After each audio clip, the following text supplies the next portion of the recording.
Hi, it's Donna Loves Candles, and today I have the Bath and Body Works Happy Hanukkah, which is also the Sufganiyot candle in a 14.5 ounce 3-wick size. The scent notes on this is pillowy fried donut, sweet jelly filling, and sprinkled with powder sugar.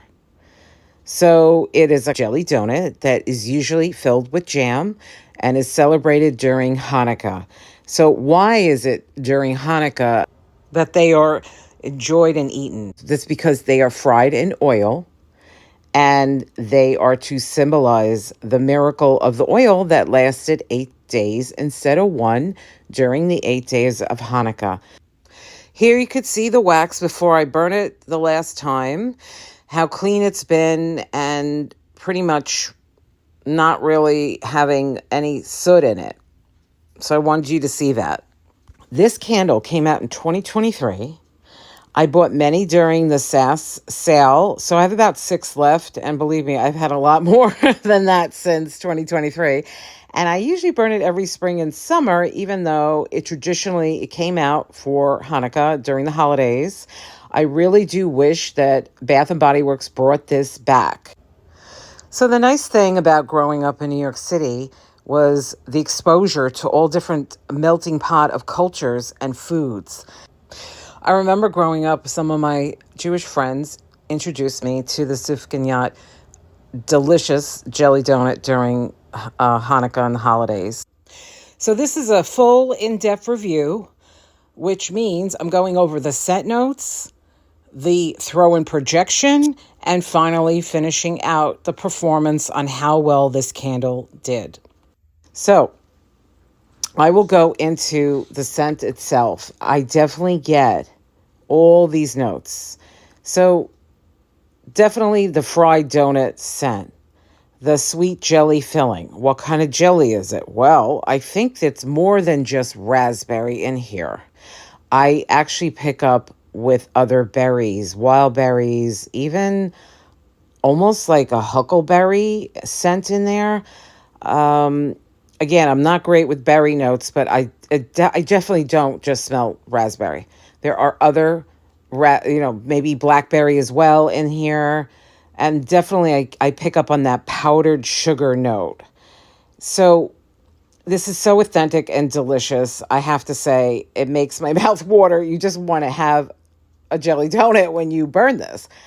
So going into the throw-in projection next for me is basically, it's very strong. I'm very happy that, from my experience, that it fills my partial open living room. It goes into my kitchen.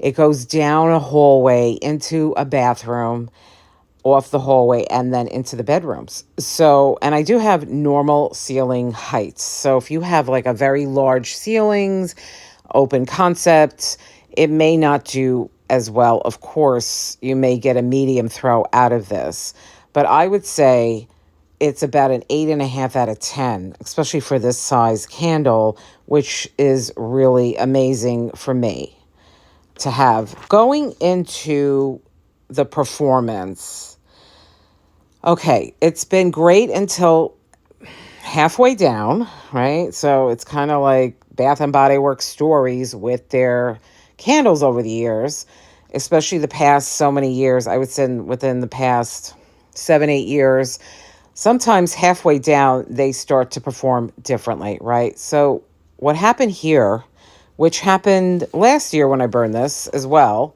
and the year before, is that the wick started to become puny. So what happened? So there's too much wax. It's almost like drowning the wicks. I could hardly smell the candle then. It's still lit though. The wicks, they're not putting themselves out. So I did remove some of the wax. I only did it once, which I actually was lucky, knock on wood here, that it did self-correct.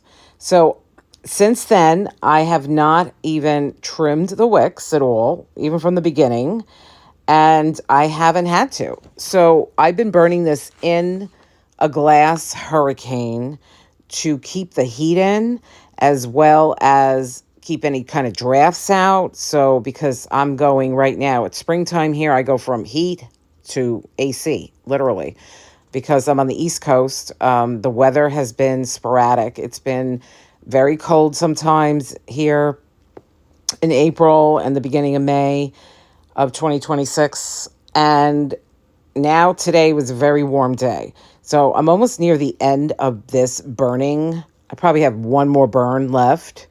It's kind of hard to see with the wax. I am showing you this. I want you to see how it's been burning. It's been burning pretty clean all the way down. I don't have any carbon balls whatsoever. When the wax dries, I just have a little black little spots, but otherwise it doesn't smell burned. It still maintains its integrity all the way down of the scent.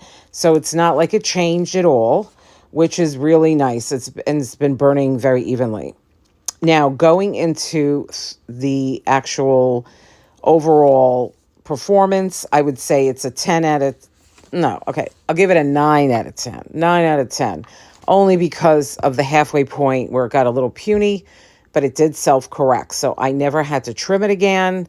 I find sometimes I don't even need to trim anything halfway down, but this whole entire candle from the beginning, I have never trimmed it once. And I remember that from last year because I kept a note on that, do not trim the wicks.